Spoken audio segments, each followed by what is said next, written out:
ಎಲ್ಲ ಹಿರಿಯರಲ್ಲಿ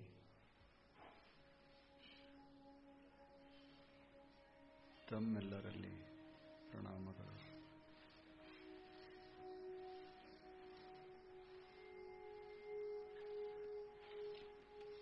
ಈಗಾಗಲೇ ಶರಣರು, ಶರಣೆಯರು, ಈ ನಾಡಿನ ಹಿರಿಯರು, ಆ ಬಳಿಕ ಪೂಜ್ಯಪಾದರು ಮಾತನಾಡಿದ್ದಾರೆ. ಎಷ್ಟು ಒಳ್ಳೆಯ ಮಾತುಗಳನ್ನು ಅವರು ಹೇಳಿದರು. ಒಳ್ಳೆಯ ಮಾತುಗಳು ಬಹಳ ಸವಿಯಾಗಿರ್ತಾವೆ. ನಮ್ಮ ಬದುಕಿಗೆ ಒಂದು ಬಗೆಯ ಕಳೆ ಕೊಡ್ತಾವೆ. ಮಾತಿಗೆ ಬಹಳ ಬೆಲೆ ಇದೆ. ಆದ್ದರಿಂದಲೇ ಶರಣರು ಹೇಳಿದರು, ಭಗವಂತನೇ ನನಗೇನೂ ಕೊಡಬೇಡ, ದೊಡ್ಡವರ ಒಳ್ಳೆಯ ಮಾತುಗಳನ್ನು ಕೇಳುವಂಥ ಒಂದು ಅವಕಾಶ ನೀ ಕೊಟ್ಟಿ ಅಂದರೆ ಭಗವಂತನೇ ನಿಂದೂ ಅವಶ್ಯಕತೆ ಈ ಜಗತ್ತಿನೊಳಗೆ ಇಲ್ಲ. ಮಾತು ಅಷ್ಟು ಮಹತ್ವದ್ದು, ಮಾತು ಅಷ್ಟು ಬೆಲೆಯುಳ್ಳದ್ದು. ಹೇಳಲಿಲ್ಲ, ಶರಣರು ಹೇಳಿದರು, ಮಾತೆಂಬ ಜ್ಯೋತಿರ್ಲಿಂಗ. ಮಾತು ಅಂದರೆ ಬಸವಣ್ಣವ್ರು ಹೇಳ್ತಾರೆ, ಇದು ಜ್ಯೋತಿರ್ಲಿಂಗ. ಅದು ಏನು ಮಾಡ್ತದೆ? ದೇವಲೋಕಕ್ಕೆ ಬಟ್ಟೆ ಕಾಣಿರೋ.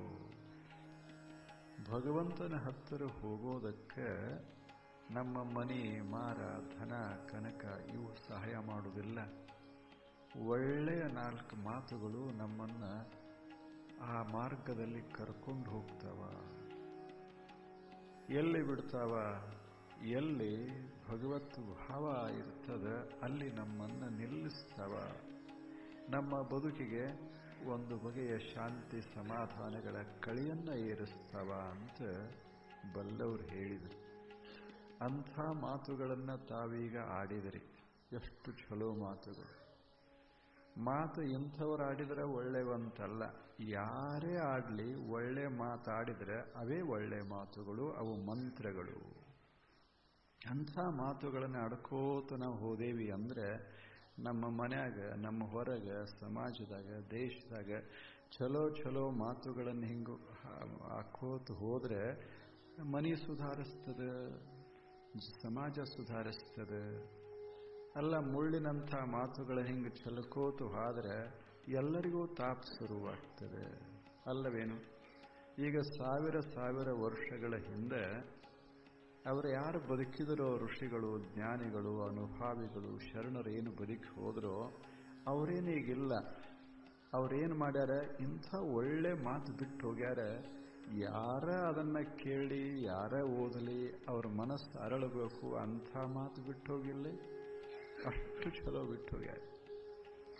ಹಾಗೆ ನಾವು ಈ ಜಗತ್ತಿನಲ್ಲಿ ಇರೋ ತಕ ಒಳ್ಳೆ ಒಳ್ಳೆ ಮಾತುಗಳನ್ನು ಆಡ್ಕೋತ ಹೋಗೋದು. ಈಗ ನೀವು ಮನೆಯೊಳಗೆ ಇರ್ತೀರಿ, ನೀವು ಪರಸ್ಪರ ಗೌರವಿಸಿ 2 ಒಳ್ಳೆ ಮಾತುಗಳನ್ನು ಆಡ್ಕೋತ ಇದ್ದರೆ ಮನ್ಯಾಗ ಕಾಡಾಟ ಇರೋದಿಲ್ಲ. ಯಾರೂ ಏನೂ ಮಾಡ್ಸಕ್ಕೂ ಹೋಗೋದಿಲ್ಲ, ಮನೆ ಅಶಾಂತನೂ ಇರೋದಿಲ್ಲ. ಅಷ್ಟು ಚಲೋ ಆಗ್ತದೆ ಆ ಮನೆ. ಎಲ್ಲ ಆಗೋದು ಮನೆ ಮಾತಿನಿಂದಲೇ ಎಲ್ಲ. ಬಹಳ ಮಹತ್ವದದು ಮಾತು. ಇಂಥ ಮಾತುಗಳನ್ನು ಬಸವಣ್ಣ ಆಡಿದ, ಕಲ್ಯಾಣ ಕಟ್ಟಿದ. ಇಂಥದೇ ಮಾತುಗಳನ್ನು ಬುದ್ಧ ಆಡಿದ, ಶಾಂತಿಯ ನಾಡನ್ನಾಗಿ ಪರಿವರ್ತಿಸಿದ. ಹೌದಲ್ಲ ಹೇಳಿ?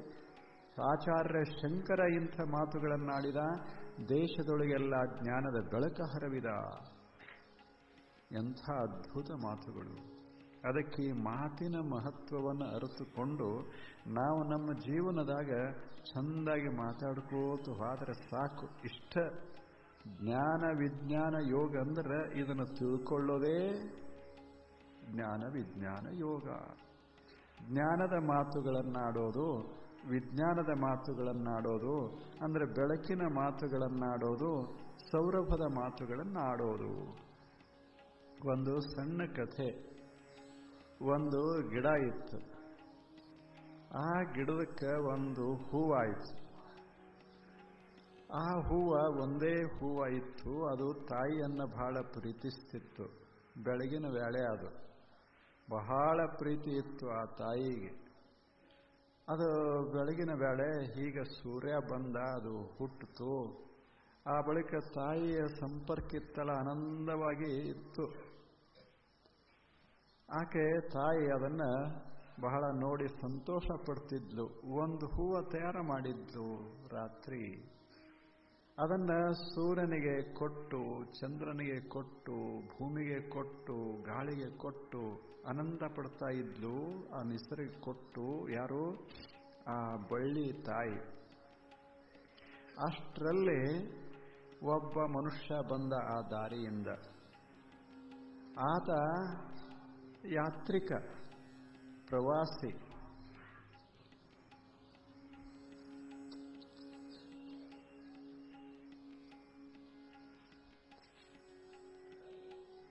ಆತ ಬಹಳ ಒಳ್ಳೆ ಮನುಷ್ಯ, ಸಂತ. ಆ ಹೂವನ್ನು ನೋಡ್ದ. ಇದನ್ನು ಓದು ಯಾಕೆ ಭಗವಂತನಿಗೆ ಅರ್ಪಿಸಬಾರದು ಅನಿಸ್ತವನಿಗೆ. ಆ ಬಳಿಕ ತಾಯಿ ಹತ್ತಿರ ಬಂದ, ಅಂದ್ರೆ ಬಳ್ಳಿ ಹತ್ತಿರ ಬಂದ. ಈಗ ಹೂವನ್ನು ಎತ್ತ ಇದ್ದ. ಆವಾಗ ಹೂವ ಕಣ್ಣಾಗ ನೀರು ತಂತು. ನಮ್ಮ ತಾಯಿಯನ್ನು ಬಿಟ್ಟು ಹೋಗೋದು ಹೇಗೆ? ಅವಾಗ ಅದು ತಾಯಿಗೆ ತಕರಾರು ಮಾಡ್ತು. ಯಾವನೋ ಬಂದಾನ, ನನ್ನ ಕಿತ್ತಾಕ ಹತ್ಯಾನ, ಒಯ್ಯಾಕ ಹತ್ಯಾನ. ಅವಾಗ ತಾಯಿ ಹೇಳ್ತು, ಹಂಗನಬೇಡ, ಹಾಗನಬೇಡ, ನೀನು ಬಹಳ ದೊಡ್ಡವ, ನೀನು ಹಿಂಗೆ ಬದುಕಬೇಕಲ್ಲ. ಯಾವ ಕೈ ಹಿಡಿತಾನ ಅವನ್ನೂ ಸುಗಂಧ ಮಾಡಬೇಕು, ಯಾವನ ಮ್ಯಾಲವ ಇಡ್ತಾನ ಅದನ್ನೂ ಸುಗಂಧ ಮಾಡಬೇಕು. ಹಂಗ ನೀ ಬದುಕಬೇಕು ನೋಡು. ಹೋಗು, ನನ್ನಲ್ಲೇ ಕೂಡೋದಲ್ಲ, ಮತ್ತೆ ನೀ ಹೋಗು, ದೂರ ದೂರ ದೂರ ದೂರ ದೂರ ಹೋಗು. ಆದರೆ ಎಲ್ಲಿ ಹೋದರೂ ಸಹಿತ ನೀ ಹೂವಾಗಿರು, ಹೂವಾಗಿರು. ಸುಗಂಧ ಇರಬೇಕು ನಿನ್ನಲ್ಲೇ. ಕೊನೆ ಕ್ಷಣದವರೆಗೇನೆ ಬಾಡೋ ತಕನು ನೀ ಹೂವಾಗಿರಬೇಕು ನೋಡು. ಹೂವಾಗಿನೇ ಹುಟ್ಟಬೇಕು, ಹೂವಾಗಿನೇ ಬಾಡಬೇಕು. ಹಂಗೋಗು, ಅದು ನನಗೆ ಸಮಾಧಾನ ಕೊಡ್ತದೆ ಅಂತ ತಾಯಿ ಹೇಳಿದ್ಲು. ಹೂವ ನಕ್ತು. ಸಂತನ ಹೃದಯ ಕೈಯನ್ನು ಸುಗಂಧ ಮಾಡಿತ್ತು. ಸಂತ ಹೋಗಿ ದೇವನ ತಲೆಗೇರಿಸಿದ. ದೇವನನ್ನೂ ಸಹಿತ ಸುಗಂಧ ಮಾಡಿಬಿಡ್ತದ. ದೇವನಿಂದ ಹೂವ ಸುಗಂಧ ಅಲ್ಲ, ಸುಗಂಧದಿಂದ ದೇವ ಸಹಿತ ಸುಗಂಧಿತ ಆದ. ಹೆಂಗಿರ್ಬೇಕದ? ನಾವು ಹೆಂಗಿರ್ಬೇಕು ಅಂದ್ರೆ, ಇದೇನು ಹೂವದ ಅಲ್ಲ, ಹಿಂಗಿರೋದು. ನಾವು ಎಲ್ಲೇ ಹೋಗೋಣ, ಏನೇ ಮಾಡೋಣ, ಆದರೆ ಏನಿರಬೇಕು? ನಾವು ಹೂವಾಗಿ ಬದುಕಿರಬೇಕೇ ವಿನಃ ಮತ್ತೇನು ಆಗಬಾರದು. ಇದು ಹೂದಾಯಿ ಅಂದ್ರೆ ಬಳ್ಳಿ ಕೊಟ್ಟ ದೊಡ್ಡ ಸಂದೇಶ. ನಮಗೇನು ಋಷಿಗಳೇ ಹೇಳಬೇಕಂತಲ್ಲ, ದೊಡ್ಡ ಗ್ರಂಥಗಳೇ ಹೇಳಬೇಕಂತಲ್ಲ. ನಮ್ಮ ಸುತ್ತಮುತ್ತಲಿರುವಂಥ ನಿಸರ್ಗದ ಸಂಗತಿಗಳು ನಮಗೆ ದೊಡ್ಡ ಪಾಠವನ್ನೇ ಕೊಡ್ತಾವ. ಇಲ್ಲೇನು ಬಳ್ಳಿ ಎಷ್ಟು ಅದ್ಭುತ ಹೇಳ್ತು, ಎಷ್ಟು ಅದ್ಭುತ ಹೇಳ್ತು. ಹಾಗೆ ನಾವು ಬಾಳಿ ಬದುಕೋದು. ಏನು ಮಾಡೋದು ಅಂದ್ರೆ ಹೂವಿದ್ದಂಗೆ ಇರೋದು, ಯಾವಾಗಲೂ ನಕ್ಕೋತಿರೋದು. ಮನುಷ್ಯ ಮನುಷ್ಯ ಆಗಿ ಸಾಯಬೇಕೇ ವಿನಃ ಮನುಷ್ಯ ಏನಾಗಿ ಸಾಯಬಾರದು. ಏನು ಆಗಬಾರದು ಅದು ಆಗಿ ಹೋಗಬಾರದು. ಕುಡುಕಾಗಿ ಸಾಯಬಾರದು ಅಲ್ಲವೇನು?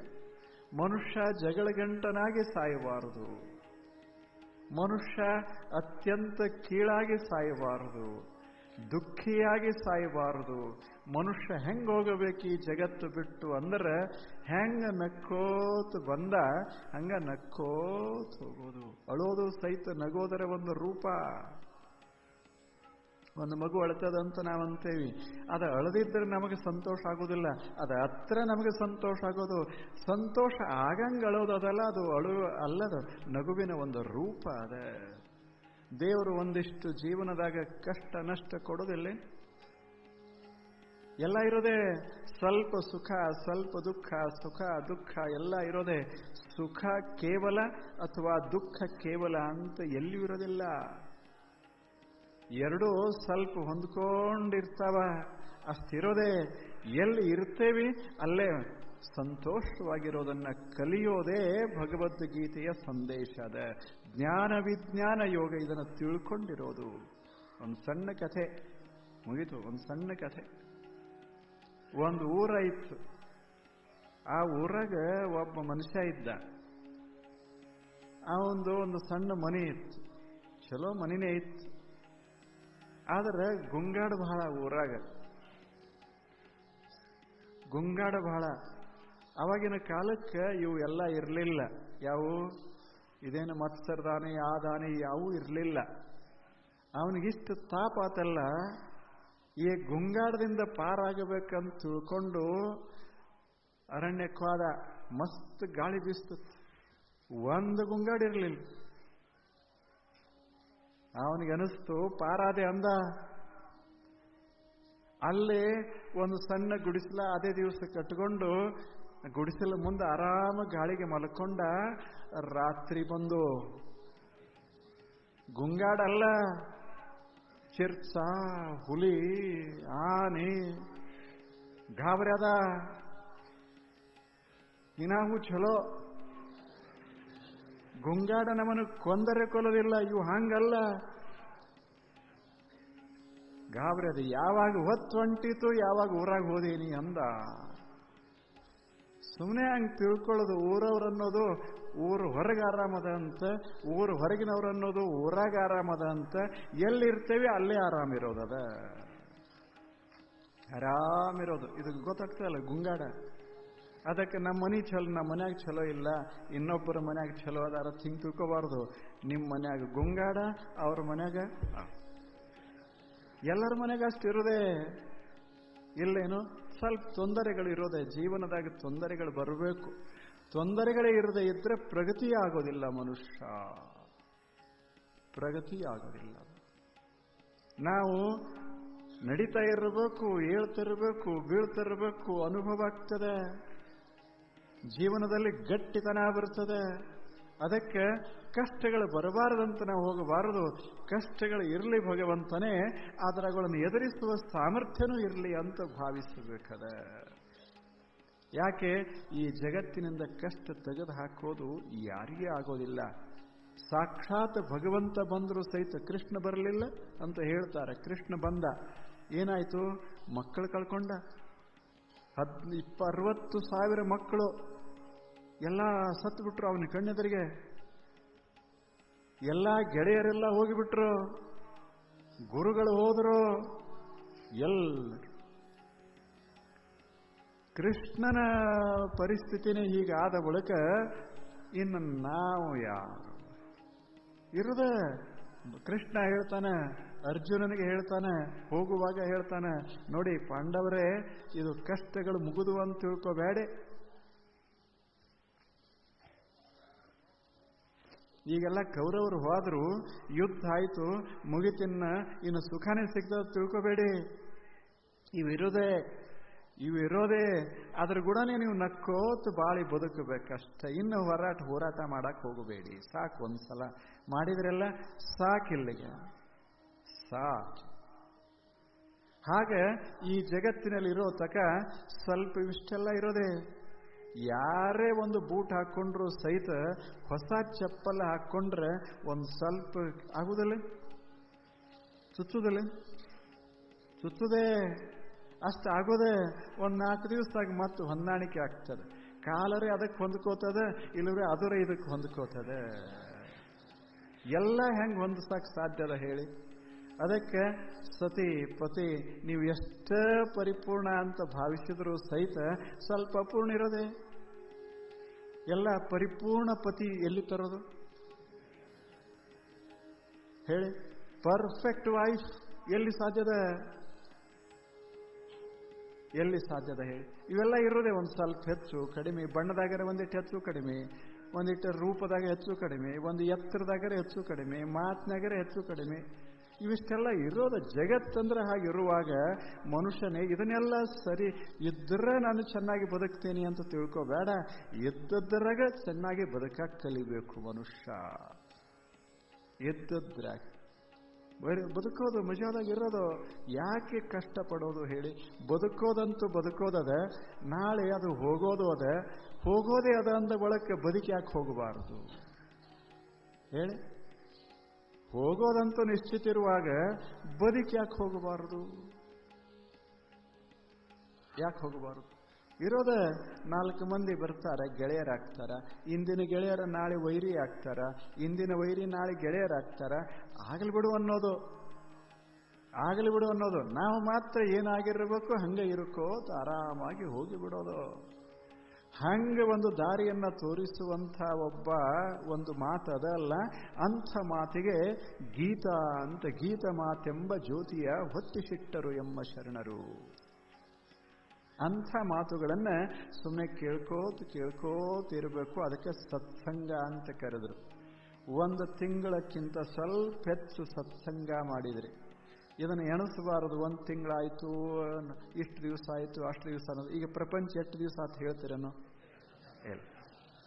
ಪ್ರಪಂಚದ ಮಾತುಗಳನ್ನು ಆಡ್ಕೋತ ಇಷ್ಟು ದಿವಸ ಆಗ್ಯದ ನಮಗೆ ಅಂತ ನಾವು ಎಂದೂ ಅಂದಿಲ್ಲ.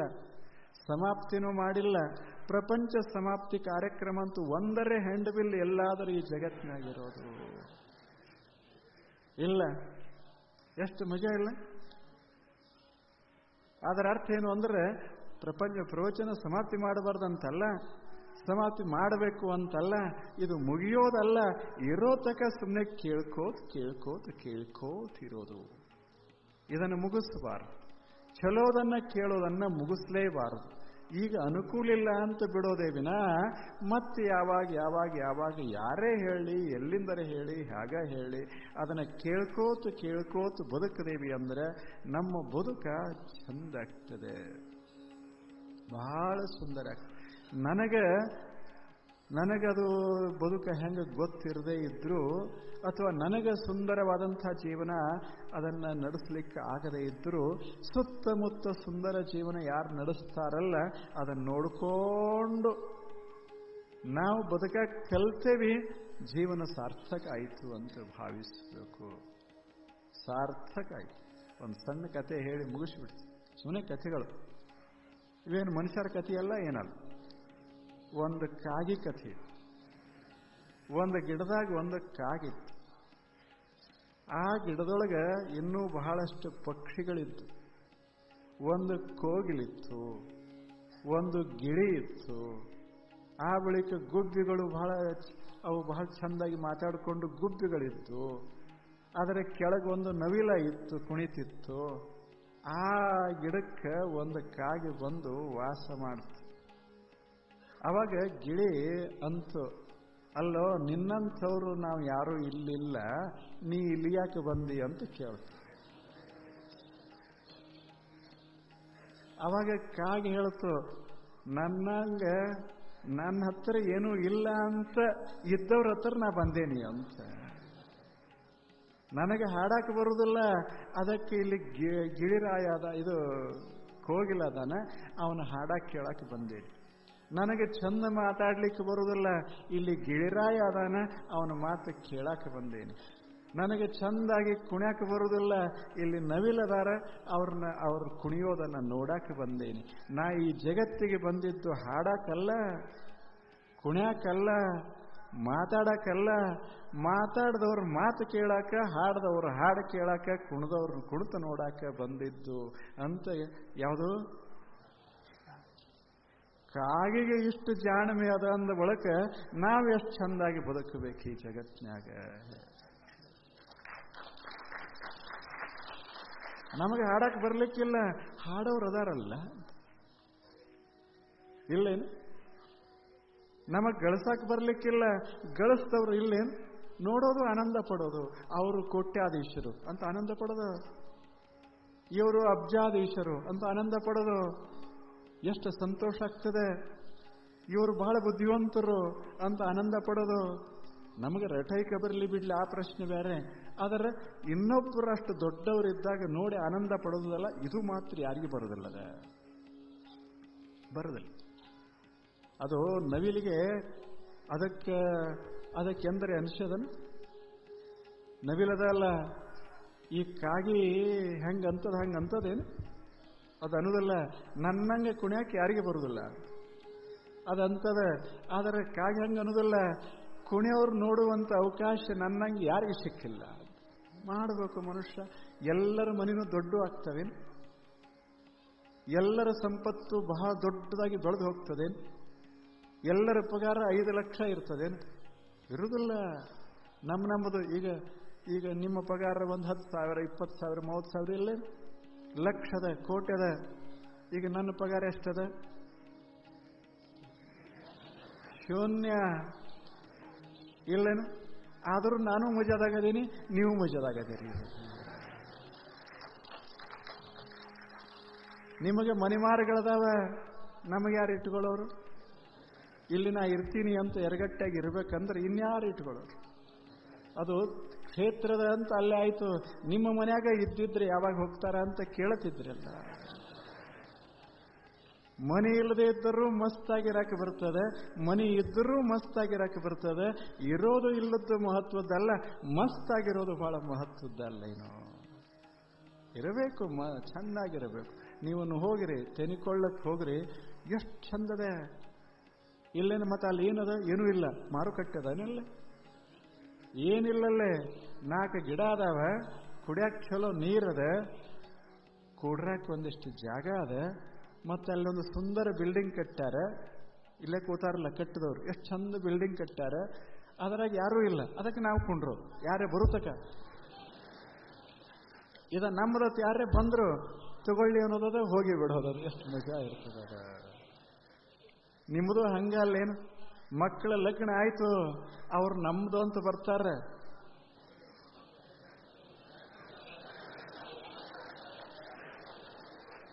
ಬರೋದಿಲ್ಲ. ಆ ಬಳಿಕ ಅವ್ರಿಗೆ ನೀವು 2 ಕೋಲಿ ಬಿಡಬೇಕಾಗತ್ತೆ. ಮೊದಲು 4 ಕೋಲಿ ನಿಮ್ಮವೇ, ಆ ಬಳಿಕ 2 ಕೋಲಿ ಕೊಟ್ಟು ಬಿಡೋದು. ಅವ್ರಿಗೆ 2 ಮಕ್ಕಳಾಕ್ಕವ, ಇವು 2 ಕೋಲಿ ಖಾಲಿ ಮಾಡೋದು, ಪಡಸಾಲಾಗ ಮಕ್ಕಳೋದು. ಆ ಬಳಿಕ ಅವರಂತಾರೆ ಹುಡುಗರಿಗೆ ಆಡಾಕ ಬೇಕಾಗ್ತದೆ, ಬಿಡೋದು. ಸುಮ್ಮನೆ ಬಿಡ್ಕೋತ ಅದ್ರಾಗ ಮಜಾ ಇಲ್ಲೇನು? ಆ ಬಳಿಕ ಮುದುಕರು ಏನಂತಾರೆ ಗೊತ್ತದೇನು? ಏನೂ ಮಾಡಬೇಡ್ರಿ, ನಾವು ಹಸದಾಗ ಅಷ್ಟು ಊಟ ಕೊಡ್ರಿ, ನಾವು ಗುಡಿಗೆ ಹೋಗ್ತೀವಿ. ಆರಾಮಿರೋ ಮನುಷ್ಯ ಹಂಗಂತಾನೆ. ಇಲ್ದಿದ್ರೆ ತಾಪ್ ಮಾಡ್ಕೋತಾರೆ. ನಕ್ಕೋತ ಬದುಕಂಗಿದ್ರೆ ಯಾರೂ ಹೊರಗೆ ಹಾಕೋದಿಲ್ಲ.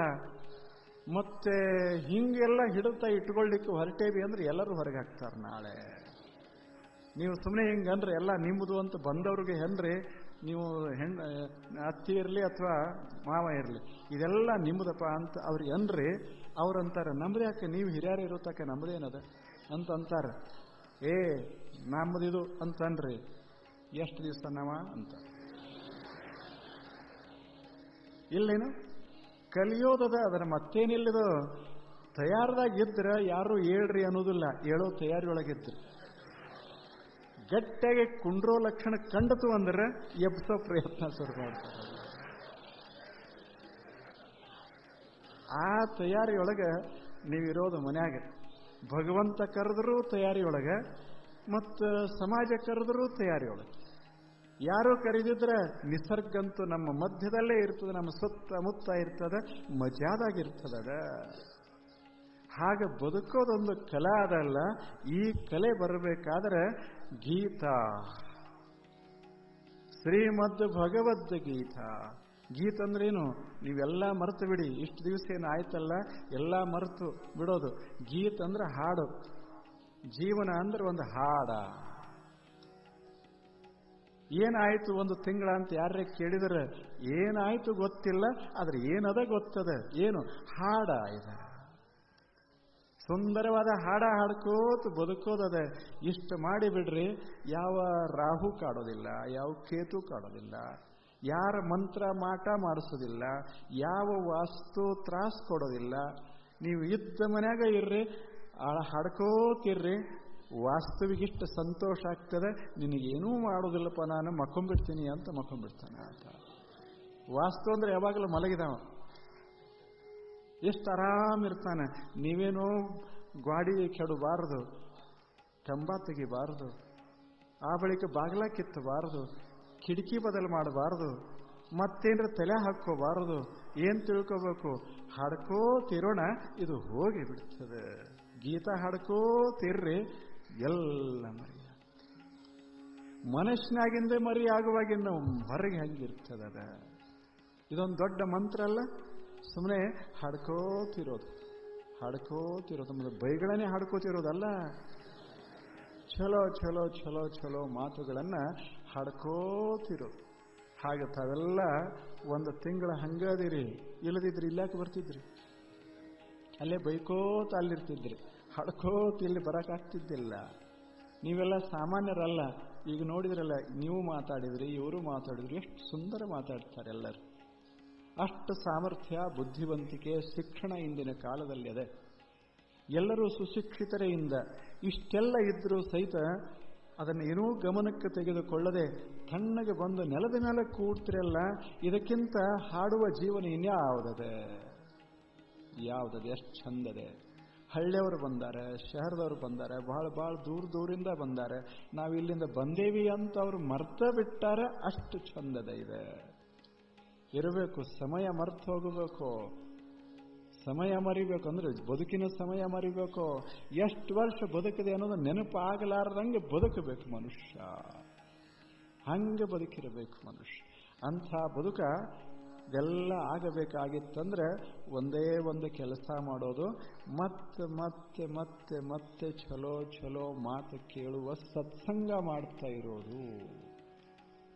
ಯಾವಾಗ ನಿಮಗೆ ಅನುಕೂಲ ಆಗ್ತದೆ ಅವಾಗೆಲ್ಲ ಸುಮ್ಮನೆ ನಿಮ್ಮ ಮನ್ಯಾಗ ಸತ್ಸಂಗ ಮಾಡ್ರಿ, ಹೊರಗೆ ಸತ್ಸಂಗ ಮಾಡ್ರಿ, ಅಥವಾ ಎಲ್ಲೇ ಕೂತಲ್ಲೇ ಸತ್ಸಂಗ ಮಾಡ್ರಿ. ಒಬ್ಬರೇ ಇದ್ರೂ ಸತ್ಸಂಗ, 100 ಜನ ಇದ್ರೂ ಸತ್ಸಂಗ, 1,00,000 ಜನ ಇದ್ರೂ ಸತ್ಸಂಗ. ಹಾಗ ತಾವು ಮಾಡ್ಕೋತಿದ್ರೆ ಎರಗಟ್ಟೆ ಬರೇ ಎರಗಟ್ಟಿ ಆಗೋದಿಲ್ಲ, ಹೇಮಗಟ್ಟಿ ಆದೀತಿದೆ. ಎಷ್ಟು ಸುಂದರ ಊರಾಯಿತು. ಚಲೋ ಚಲೋ ಚಲೋ ಮಾತುಗಳನ್ನು ಆಲಿಸುವಂಥ ಮನಸ್ಥಿತಿಯ ಊರದಲ್ಲ, ಇದಕ್ಕೆ ಚಲೋ ಊರ ಅಂತ ಕರೆದಾರೆ. ಇಂಥ ಒಳ್ಳೆ ಊರ ಇಷ್ಟು ದಿವಸ ನಾನಿದ್ರು ಎಲ್ಲ ನಮ್ಮ ಶ್ರೀಗಳೆಲ್ಲ ಅದಾರೆ. ಪರಮ ಪೂಜ್ಯರಾದಂಥ ಮಲ್ಲಯ್ಯ ಮಹಾಸ್ವಾಮಿಗಳವರು ಬಹಳ ದೊಡ್ಡವರು. ಅವರು ಪೀಠಾಧಿಪತಿಗಳು. ನಮ್ಗೆ ಯಾವ ಪೀಠ ಇಲ್ಲ, ನಮ್ಮ ಕುರ್ಚಿ ನೀವ ಕೊಟ್ಟಿದ್ದು. ಅವ್ರಿಗೆ 4-5 ಪೀಠಗಳು, ಭಕ್ತವರ್ಗ ಇಷ್ಟೆಲ್ಲ ಇದ್ರೂ ಸಹಿತ ಏನೂ ಇಲ್ಲದಂಗದಾರಲ್ಲ, ಅದು ಬಹಳ ಆಶ್ಚರ್ಯ. ಇಂಥವರೆಲ್ಲ ಶ್ರೀಗಳಿದಾರ ಇಲ್ಲೇ, ಎಲ್ಲರೂ ಅದರ ತಾವೆಲ್ಲ ಇದ್ದೀರಿ. ಒಂದು ಕೆಲಸ ಮಾಡೋದು, ಏನು ಮಾಡೋದು ಅಂದ್ರೆ ಮೆಲ ಏನೇ ಆಗಲಿ ಉಳಿದೆಲ್ಲ ಇರೋದೆ, ಅದೆಲ್ಲ ಪ್ರಪಂಚ ಇರೋದೆ. ಅದರಾಗೆ ಒಂದಿಷ್ಟು ವೇಳೆ ಉಳಿಸಿ ಒಂದಿಷ್ಟು ಇಂಥ ಸತ್ಸಂಗಗಳನ್ನು ಮಾಡ್ಕೋತ ನಾವು ಇದ್ದೇವಿ ಅಂದ್ರೆ ಇದು ಮನ್ಯಾಗ ಒಂದಿಷ್ಟು ಮೆಲ ಕಸ ಹೊಡೆದಂಗೆ, ಮನ್ಯಾಗ ಆಗ ಈಗ ಸಾರಿಸಿ ಒಂದಿಷ್ಟು ಉದುಬತ್ತಿ ಹಚ್ಚದಂಗೆ. ಇದರಿಂದ ಏನು ದೊಡ್ಡದ ಶ್ರೀಮಂತಿಕೆ ಬೆಳೀತದಂತಲ್ಲ, ಮನಸ್ಸು ಚಲೋ ಆಗ್ತದಷ್ಟೇ. ಮಾಡಬೇಕೋ ಬೇಡ ಹೇಳಿ? ಎಲ್ಲರಿಗೂ ಇದು ಅವಶ್ಯ ಇಲ್ಲೇನು? ಇಷ್ಟು ದಿವಸ ಇಲ್ಲಿ ನಾವಿದ್ರೂ ಎಲ್ಲಿ ಜಾತಿ ಶಬ್ದ ಬಂದಿಲ್ಲ, ಪಕ್ಷದ ಶಬ್ದ ಬಂದಿಲ್ಲ. ನಿಮ್ಮಲ್ಲೇ ನಾ ಹೇಳೋದಲ್ಲ, ನೀವು ಮಾತನಾಡುವಾಗ ಒಂದೀಟು ಶಬ್ದ ಮಾಡಿಲ್ಲ. ಇಷ್ಟು ಜನ ಹೆಣ್ಮಕ್ಳು ಬಂದು ಹೋದ್ರು, ಇಷ್ಟು ಜನ ಗಂಡ್ಮಕ್ಳು ಬಂದು ಹೋದ್ರು, ಈ ಜಾತಿ ಆ ಜಾತಿ, ಈ ಧರ್ಮ ಆ ಧರ್ಮ ಅಂತ ಎಲ್ಲರೇ ಶಬ್ದ ಮಾಡಿದ್ರೇನು? ಒಂದೀಟು ಮಾತಾಡಲಿಲ್ಲ. ಇದಕ್ಕೆ ವಿಶ್ವಮಾನವ ಅಂತ ಕರೀತಾರೆ. ವಿಶ್ವಮಾನವರೇ ದೇವಮಾನವರು. ನೀವು ದೇವಮಾನವರು. ದೇವಮಾನವರಿಗೆ ಯಾವ ಜಾತಿ ಇರ್ತಾವ, ಮತ ಇರ್ತಾವ, ಪಕ್ಷ ಪಂಗಡ ಇರ್ತದ ಹೇಳಿ? ದೇವಮಾನವರು. ಅಂಥ ಒಂದು ದೇವತ್ವದ ಭಾವನೆ ತಮ್ಮೊಳಗೆಲ್ಲ ಅದ. ಅದನ್ನು ಹಾಗೆ ಅದೇನು ಭಾವ ಅದ ಅದನ್ನ ಸುತ್ತಮುತ್ತ ಹಿಂಗೆ ಹರುತ್ತಾ ಬದುಕೋದೇ ಸುಂದರವಾದಂಥ ಜೀವನ. ಅಂಥ ಜೀವನ ತಮ್ಮದೆಲ್ಲ ಅದ. ಮತ್ತು ಹೀಗೇ ಇರಲಿ ಅಂತ ಹಾರೈಸ್ತೇನೆ. ಇಂದೆಲ್ಲ ಪೂಜ್ಯರು ಮಾತನಾಡಿದಾರ. ಅನೇಕ ಜನ ಪೂಜ್ಯರು ಎಲ್ಲರೂ ದೊಡ್ಡ ದೊಡ್ಡ ಮಠಾಧೀಶರಲ್ಲಿ ಕೂತಿದ್ದಾರೆ. ಸನ್ಯಾಸಿಗಳಿದ್ದಾರೆ, ಸಾಧುಗಳಿದ್ದಾರೆ, ಬಹಳ ದೊಡ್ಡವರಿದ್ದಾರೆ, ತಿಳ್ಕೊಂಡವರಿದ್ದಾರೆ. ಆದರೆ ಒಂದು ತಿಂಗಳ ಸುಮ್ಮನೆ ಬಂದು ಗೊತ್ತಿಲ್ಲದವರಂಗಲ್ಲಿ ಕೂತು ಹೋಗ್ಯಾರಲ್ಲ, ಅವರು ದೊಡ್ಡವರು, ಬಹಳ ಮಹಾತ್ಮರು ಅವರೆಲ್ಲ. ಆ ಬಳಿಕ ನಿಮ್ಮೆಲ್ಲ ಹಿರಿಯರು ಎಷ್ಟು ದೊಡ್ಡವರದಾರೆ, ಎಷ್ಟು ದೊಡ್ಡವರಿದಾರ. ದೇಶವನ್ನೇ ಕಟ್ಟುವಂಥ ಸಾಮರ್ಥ್ಯವುಳ್ಳಂಥ ಹಿರಿಯರು ಕೂಡ ಎಷ್ಟು ಸಂತೋಷವಾಗಿ ನಗನಗುತ್ತಾರೆ. ಯಾಕೆ? ಅವರು ಕಾರ್ಯಕರ್ತರು, ಅವರು ಕೇಳೋರಲ್ಲ, ಕಾರ್ಯ ಮಾಡೋರು. ಅಷ್ಟು ಸುಂದರವಾದಂಥ ಕಾರ್ಯಗಳನ್ನು ಅವರೆಲ್ಲ ಮಾಡಿದ್ದಾರೆ. ತಾವು ಹೆಸರೇ ಇಲ್ಲದೆ ನೂರಾರು ಜನ, ಸಾವಿರಾರು ಜನ ಎಲ್ಲರೂ ಕೆಲಸ ಮಾಡಿದ್ದಾರೆ. ಒಂದು ಕಡ್ಡಿ ಎತ್ತದವರು ಕಾರ್ಯಕರ್ತರೆ, ಒಂದಿಷ್ಟು ರಂಗೋಲಿ ಹಾಕಿದವರು ಕಾರ್ಯಕರ್ತರೆ, ಒಂದು ತುತ್ತ ಅನ್ನ ಕೊಟ್ಟವರು ಅವರೇ, ಒಂದು ಕಪ್ಪ ನೀರು ಕೊಟ್ಟವರು ಅವರೇ, ಇಲ್ಲಿ ಬರ್ರಿ ಅಂತ ಹೇಳಿ ಕರೆದು ತಂದವರು ಕಾರ್ಯಕರ್ತರೆ. ಎಲ್ಲರೂ, ಇಷ್ಟೆಲ್ಲ ಜನ ನೀವೆಲ್ಲ ಕಾರ್ಯಕರ್ತರೆ. ಇಷ್ಟೆಲ್ಲ ಮನೋಭಾವನೆ ಹೊಂದಿದಂಥ ಎಲ್ಲ ಕಾರ್ಯಕರ್ತರು ಹಿರಿಯರಿದಾರ. ಎಲ್ಲರೂ ಇದನ್ನೇನು ಆಯೋಜನೆ ಮಾಡಿದರೋ ಪಾಪ ಎಷ್ಟು ಕಷ್ಟಪಟ್ಟು, ಎಲ್ಲ ಬಹಳ ಕಷ್ಟಪಟ್ಟಿದ್ದಾರೆ. ಇದೇನು ಸುಮ್ಮನೆ ಅಲ್ಲ, ಊಟ ಕೊಡೋದು ಬಹಳ ಅಷ್ಟು ಸುಲಭ ಅಲ್ಲ. ಬಂದವ್ರಿಗೆಲ್ಲ ಒಂದು ಮನೆಯೊಳಗೆ ಒಂದಿಬ್ಬರು ಯಾರೇ ಬಂದರೆ, ಯಾರೂ ಅಲ್ಲ, ಮಾವ ಬಂದರೆ ಮನ್ಯಾಗ ಎಷ್ಟೋ ತಾಪಾಗ್ತಿರ್ತದ. ಮ್ಯಾಗ ಅಂತಿರ್ತಾರೆ, ನೀ ಇಲ್ಲೇ ಇರು ಅಂತಿರ್ತಾರೆ. ಒಳಗೆ ಬೇಕಾದಾಗ ಹೋಗು, ನೀವು ಬೇಕಾದಾಗ ಹೋಗು, ಫಾದರ್ ಭಾಳ ಚಲೋ ಅಂತ ಒಳಗೆ ಅಂತಿರ್ತಾರೆ. ಮಕ್ಕಳೇ ಅಂತಿರ್ತಾರೆ. ಇದು ಬಹಳ ಆಶ್ಚರ್ಯದ. ಇಂಥ ಕಾಲದೊಳಗೆ ಸಾವಿರ ಜನ ಬಂದರೂ ಸಹಿತ ಅವ್ರಿಗೆಲ್ಲ ಊಟ ಬಡಿಸಿ ಸಂತೋಷ ಪಡುವಂಥ ಹೃದಯವಂತಿಕೆ ಅದಲ್ಲ, ಇದಕ್ಕೆ ಧರ್ಮ ಅಂತ ಕರೆದಾರ. ಇದು ಖರೆ ಧರ್ಮ, ಉಳಿದೆಲ್ಲ ಧರ್ಮ ಅಲ್ಲ, ಇದೇ ಖರೆ ಧರ್ಮ. ಇಂಥ ಸುಂದರ ಧರ್ಮವಂತ ಜನ ಈ ದೇಶದೊಳಗೆ ಬಹಳಷ್ಟು. ಅಂಥ ಕಾರ್ಯಕರ್ತರು ಎಲ್ಲ ತಮ್ಮದೇ ಖರ್ಚು ಮಾಡಿಕೊಂಡು, ಗೆಳೆಯರೆಲ್ಲ ಕೂಡಿಕೊಂಡು ಕಷ್ಟಪಟ್ಟು ಏನು ಬಂದರೂ ಸಹಿತ ಅದನ್ನೆಲ್ಲ ನಿಭಾಯಿಸಿ ಇದನ್ನೆಲ್ಲ ಸುಂದರ ಮಾಡಿದಾರಲ್ಲ, ಅವರಿಗೆ, ತಮಗೆ, ಎಲ್ಲ ಪೂಜ್ಯರಿಗೆ ಮತ್ತು ಯಾರಿಗೆ, ಎಲ್ಲರಿಗೂ ಪ್ರಣಾಮಗಳನ್ನು ಸಲ್ಲಿಸ್ತೇನೆ. ಮತ್ತೆ ಈ ಗೀತೆಗೆ ನೆನಪುಳಿತದಲ್ಲ, ನಾನು ಹೇಳೋದೇನು ಗೀತೆ ಏನು ನೆನಪುಳಿತದ, ನಾಳೆ ಹೇಳುವಾಗ ತಾಪ್ ಮಾಡ್ಕೊಂಡು ಹೇಳಂಗಿಲ್ಲ, ನಕ್ಕೋತ ಹೇಳ್ರಿ ಭಗವದ್ಗೀತಾ. ಏನೇ ಆಗಿರಲಿ ಮಲ್ಕೊಳ್ಳುವಾಗ ಹೇಳಾಗರೆ ನಕ್ಕೋತ ಎದ್ದು ಬಿಡಿ. ಆ ಮನ್ಯಾಗ ಮಾಂಗಲ್ಯ ಇರ್ತದ, ಶುಭ ಆ ದಿವಸ ಎಲ್ಲ ಶುಭ ಆಗಿಬಿಡ್ತದೆ. ಅಂಥದ್ದೊಂದು ನಕ್ಕೋತಿರುವಂಥ ಮನಸ್ಥಿತಿಯನ್ನು ಭಗವಂತ ನಮಗೆಲ್ಲ ಕೊಡ್ಲಿ ಅಂತ ಹಾರೈಸಿ, ತಮಗೆಲ್ಲರಿಗೆ, ಎಲ್ಲ ಪೂಜ್ಯಪಾದರಿಗೆ, ವಿಶೇಷವಾಗಿ ಮಲ್ಲಯ್ಯ ಮಹಾಸ್ವಾಮಿಗಳವರಿಗೆ, ಅವ್ರದ್ದು ಭಾಳ ಜೋರ, ಎಷ್ಟು ಚಂದ ಮಾತಾಡ್ತಾರೆ ಅವರೆಲ್ಲ. ನಾವು ಏನೂ ಅಲ್ಲ ಅವ್ರ ಮುಂದೆ, ಹಂಗ ಅವರು ಸುಮ್ಮನೆ ಕೆಳಕೂತು ಮಾಡ್ತಾರೆ ಅಷ್ಟೇ. ಅಂಥ ಅವರು ತಮ್ಮದೆಲ್ಲ ಮರೆತು, ಜನರು ಕೂಡ ಎಲ್ಲ ಬೆರೆತು, ಎಲ್ಲ ಕಾರ್ಯಕರ್ತರನ್ನ ಕಟ್ಕೊಂಡು